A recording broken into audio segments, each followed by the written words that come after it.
प्रधानमंत्री नरेंद्र मोदी ने गुरुवार को पेरिस ओलंपिक से लौटे खिलाड़ियों से मुलाकात की। पीएम मोदी ने सभी खिलाड़ियों को अपने निवास पर आमंत्रित किया था। इस मौके पर पीएम मोदी ने ओलंपिक में खिलाड़ियों के प्रदर्शन के लिए उनकी सराहना भी की। पीएम मोदी ने इस दौरान मुस्कुराते हुए कहा कि पेरिस में जब आपके कमरों में एसी नहीं चल रहा होगा तो आपने सोचा होगा कि मोदी बातें तो बड़ी करता है।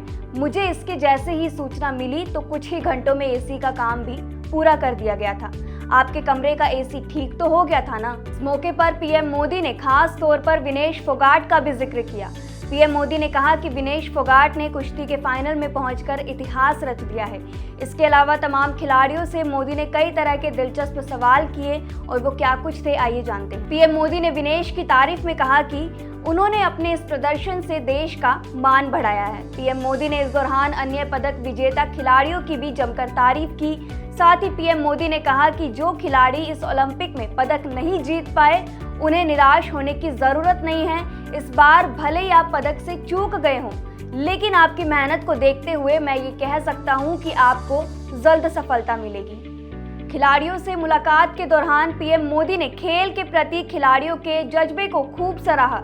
पीएम मोदी ने कई खिलाड़ियों से बात भी की। इस दौरान खिलाड़ियों से पीएम मोदी ने पूछा कि जब एसी नहीं था और गर्मी बहुत लगती थी तो सबसे पहले कौन चिल्लाया था, कौन वो खिलाड़ी था जो कह रहा था कि मोदी बातें तो बड़ी करता है और कमरे में एसी भी नहीं है, हम क्या करें। पीएम मोदी ने ये सवाल खिलाड़ियों से पूछे और साथ ही पूछा कि वो कौन कौन थे जिनको सबसे ज्यादा परेशानी हुई। अच्छा, एसी नहीं था और गर्मी बहुत लगती थी तो सबसे पहले कौन चिल्लाया था कि ये क्या कर रहा है, मोदी बातें तो बड़ी करता है, एसी भी नहीं है कमरे में, हम क्या करें।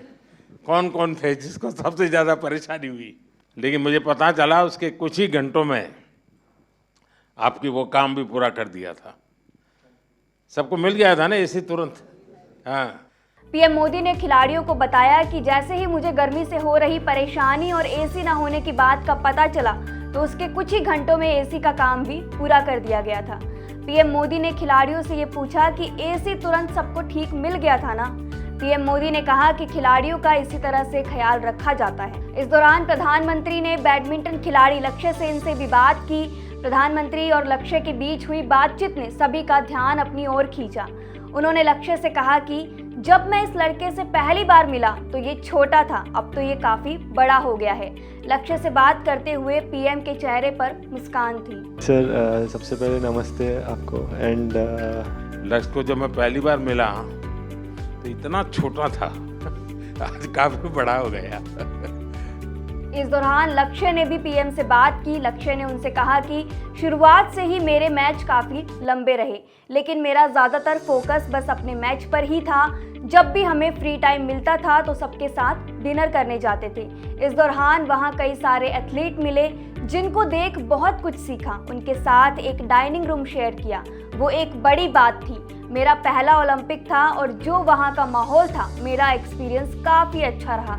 इतने बड़े स्टेडियम में खेलना, इतने क्राउड आपको देख रहा है, जिससे मैं थोड़ा नर्वस भी हो गया, लेकिन जैसे जैसे खेल आगे बढ़ा सब कुछ बेहतर होता गया। इस दौरान पीएम मोदी ने हाल ही में रिटायरमेंट का ऐलान करने वाले भारतीय पुरुष हॉकी टीम के गोलकीपर पीआर श्रीजेश से भी कुछ दिलचस्प सवाल पूछे। पीएम मोदी ने स्टार खिलाड़ी से पूछा, श्रीजेश, आपने ये रिटायर होने का निर्णय पहले ही मन में कर लिया था कि क्या था? इस पर दिग्गज खिलाड़ी ने जवाब देते हुए कहा, नमस्कार सर, पिछले कुछ समय से इस पर विचार कर रहा था। मेरी टीम वाले भी पूछ रहे थे, भाई कब छोड़ेगा? इस पर वहां उपस्थित हर कोई पीएम मोदी के साथ खिलखिलाकर हंस पड़ा। श्रीजेश, आपने ये रिटायर्ड होने का निर्णय पहले कर लिया था मन में कि क्या था? सर नमस्ते सर। थोड़ा साल से सोच रहा था सर। मेरे टीम वालों ने बोल रहे भाई कब छोड़ेगा, यही क्वेश्चन आ रहा था मेरे ऊपर। बट श्रीजेश ने अपनी बात को आगे बढ़ाते हुए कहा, मुझे लग रहा था सर, मैं पहली बार साल 2002 में कैंप के साथ जुड़ा, 2004 में पहली बार इंटरनेशनल मुकाबला खेला। तब से मैं लगातार खेलते हुए ही आ रहा हूँ।